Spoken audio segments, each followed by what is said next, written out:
I think that green growth is basically the growth model of the future. And we can do a lot on that through politics of getting the targets right, getting the pricing right, getting the incentives right, all these kind of things, getting the regulation right. But in the end, in the kind of society I want, you also have to have business sort of deliver the solutions, and you have to make regulation that actually fits into sort of what the business can do.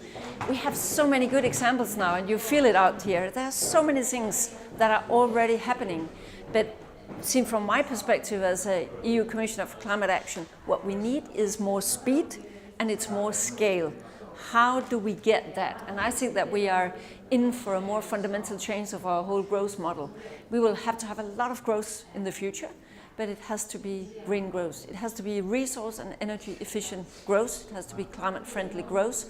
So we are at the core of some of the discussions. How do we get that? How do we break away from the business as usual? And that's why it's very efficient and also interesting for me to be here.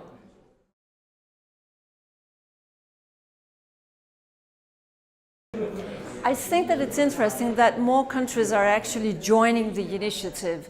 And I think that it is interesting that we get more and more examples where it's not sort of a standalone example here and a standalone example here, but it's actually some key countries who can prove that this is not a distant vision or theory. It is possible actually to run a national economy through a green growth lens.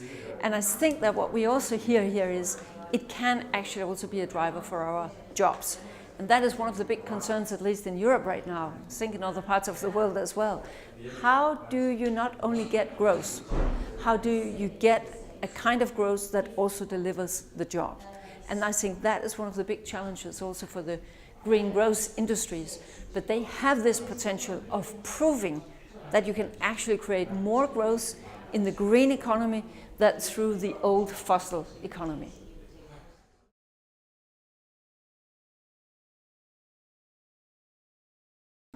I think the strength is that the core countries are rooted in different regions.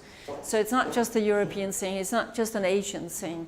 It's countries that have a very different history, but yet they come to the same conclusion. And what it takes now to sort of move on to the scale and the speed that we need, we as a world, that is to have some big countries showing the way, some big business sectors showing the way. And basically there is only one way you can do that, so it's sort of attractive for others to join. That is to show that there are also good business cases to be made. This is not just some idealistic, political driven thing. This is also something that is based on solid economics and solid business cases. And I think Denmark has something to show here. I think Korea has it. I think that other of the countries joining the alliance, they are actually moving quite strongly. So no, this should not be exclusive. I hope that in the end we are all turning green and accepting the notion of green growth.